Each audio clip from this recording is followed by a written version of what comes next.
Hello everybody, and welcome back to our mini-series Gods I Love Sumerian, very imaginatively titled by Josh, well done.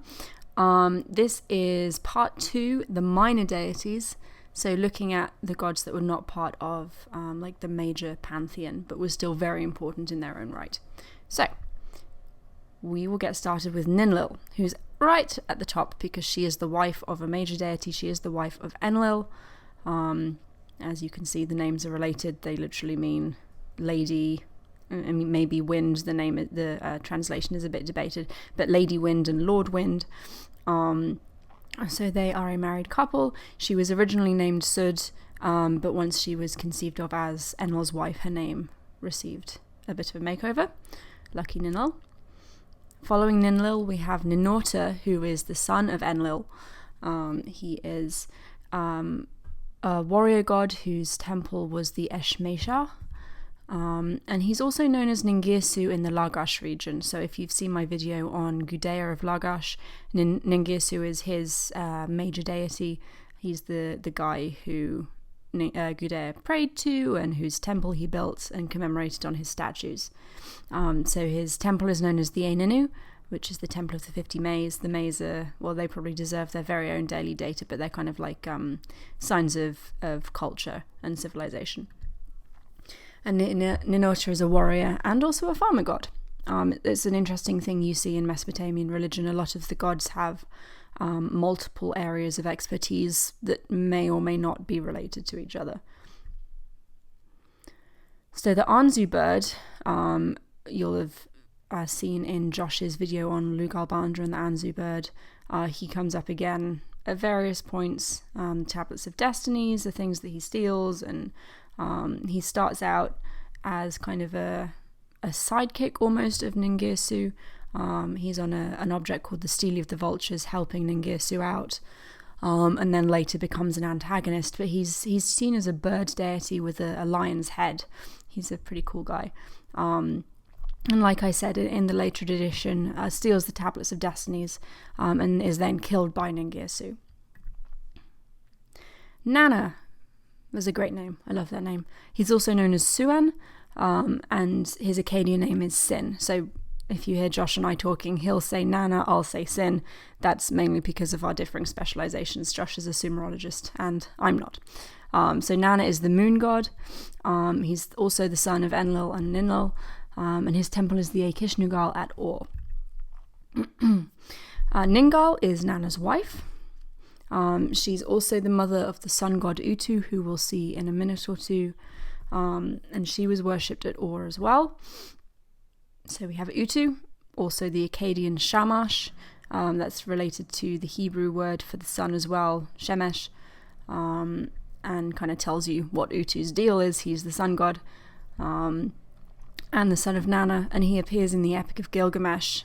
Gilgamesh has to kind of race through the tunnel that Utu uses to traverse from one end of the earth to the other, from sunset to sunrise. And he's the god of truth and justice, so in ancient Mesopotamia, law cases, generally speaking, had to be heard outside, so the sun god could see it, as it were, and help the king adjudicate.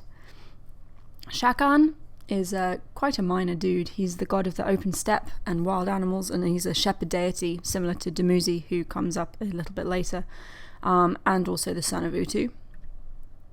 Inanna is my personal favourite. I wrote my master's thesis on her. She's the Akkadian Ishtar.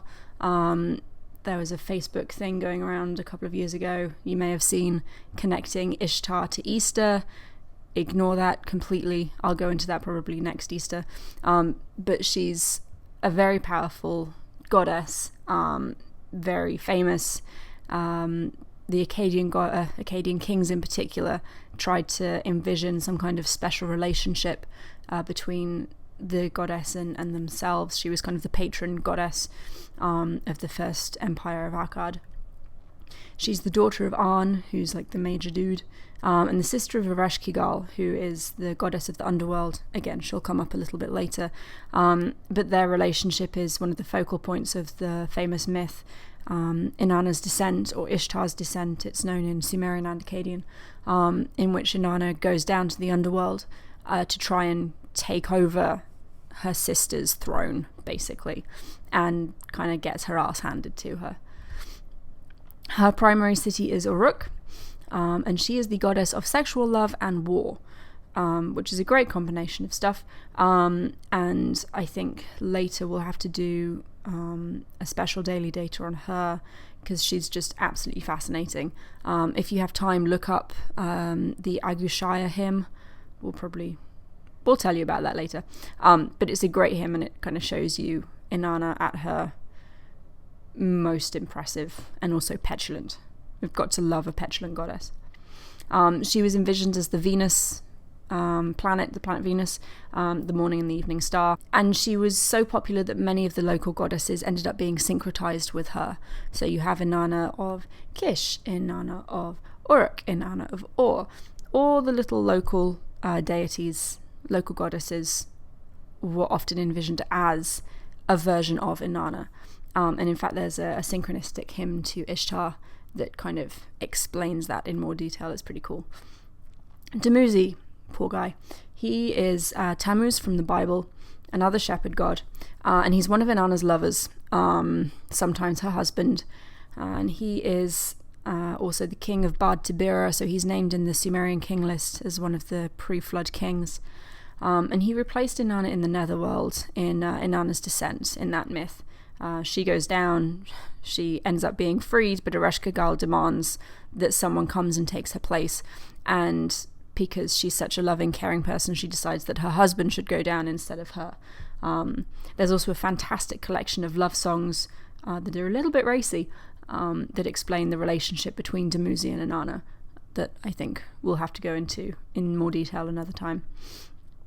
He's also probably represented by the king in the hypothesized sacred marriage ritual, in which a king and a priestess would either have sex or,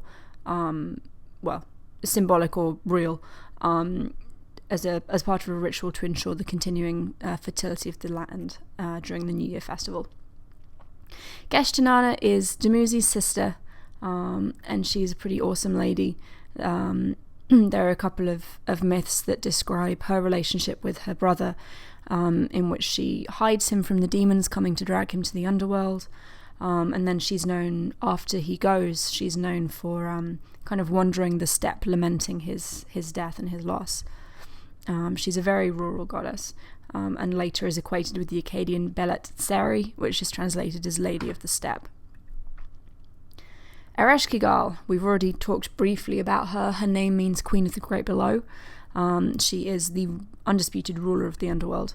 In Akkadian, she's known as Alatu, like I said, ruling goddess, and she lived in the palace Ganzir, and as you'll see in Inanna's descent, is more than a match for her sister.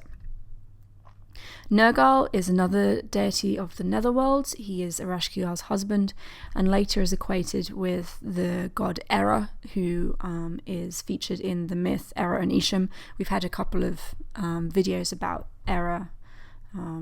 He's a cool guy. He's very violent and aggressive and very powerful. So, god of violence and plague. As you have seen in our plague amulet video, that would have protected households against the plague. And finally, we have Ningishzida, who is another deity of the underworld. He is a guardian over the demons and all the nasty things that live down there.